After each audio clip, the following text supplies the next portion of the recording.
Sa Mobile Bible School, tayo'y nagtitipon online.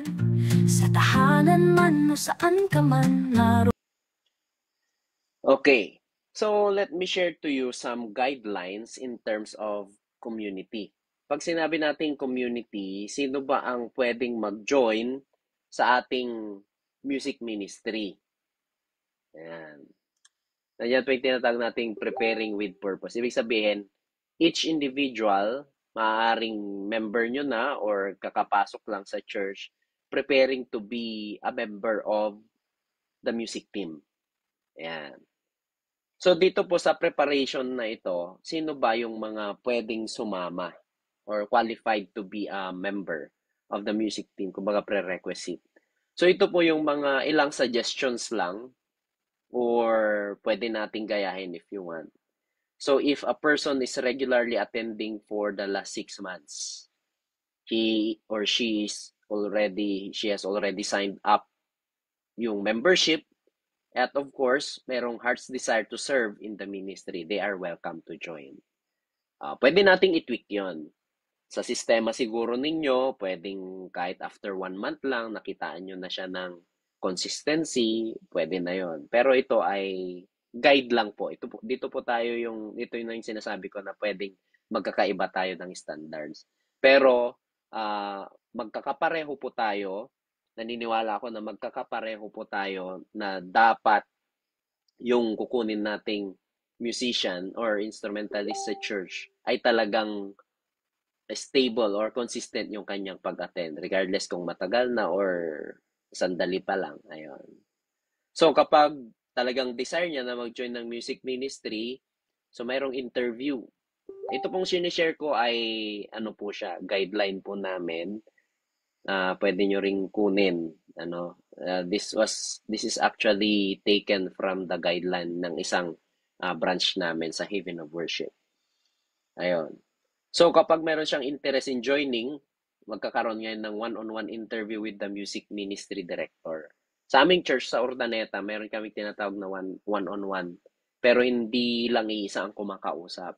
Ako, as spiritual advisor ng music ministry, the music director, at yung worship coordinator namin. Kakausapin yung member. Yan. So after yung one-on-one interview, ay yan na, masiseparate na ulit sila depende kung singer ba or instrumentalist. So merong evaluator for the singers, meron ding evaluator for the instrumentalists. Ayun. So kapag nakapasa ng evaluation and assessment, ito na yung tinatawag natin na trainee. Kailangan na nilang mag-practice. So after the preparing or the preparation stage, doon na sila sa practicing stage. Ayan. Dito sa practicing stage, not necessary na kasama na silang tumugtog on Sunday services. Sa amin, ang ginagawa po namin or pinanukala ko na pwede namin gawing rule sa ngayon ay lahat ng mga gustong mag-serve sa Lord sa music on Sunday ay dapat mag-train muna sila sa Friday service, which is the youth service. Yan. Pero, they are already allowed to join the rehearsals for Sunday services. Training ground nila yon. So, not necessarily na sasabak sila kaagad. More on observation, policies, ano ba yung mga schedules, something like that. So, pag naging trainee na sila at familiar na sila sa mga ginagawa, sa mga guidelines, of course, we would know the expectations from them and yung expectations din nila from the team. Ayan. So, after that, after ng practicing, ay doon na sila sa progressing in harmony. Ayan. Continuous na yung kanilang pagsabak doon sa team. Ayan. So there are 3 stages. The first one is the preparation or the prerequisite. Number 2 is the practicing, pag-train nila and then progressing or pag-lead nila hanggang sa umabot na sa leading, umabot na sa sa living. Ibig sabihin tapos na sila sa music ministry, papasa na nila sa corona, yung corona nila sa ibang mga generation. Yan.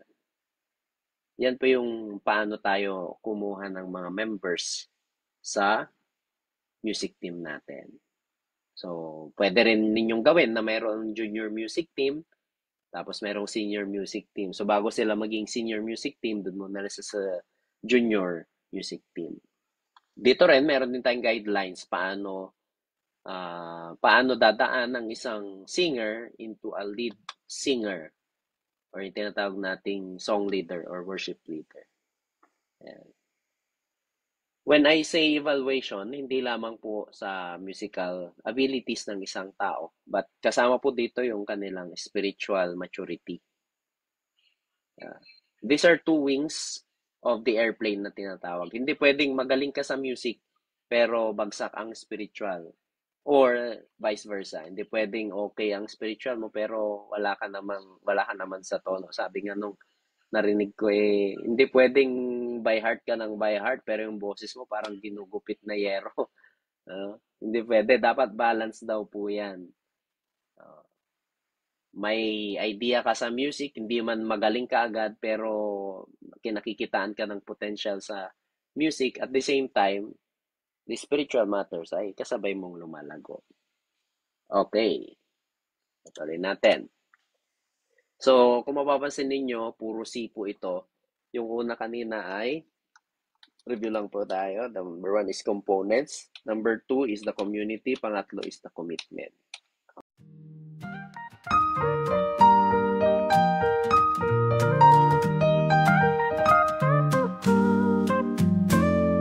Sa Mobile Bible School, tayo'y nagtitipon online. Sa tahanan man o saan ka man, naroroong tunay kaalamang makalangit.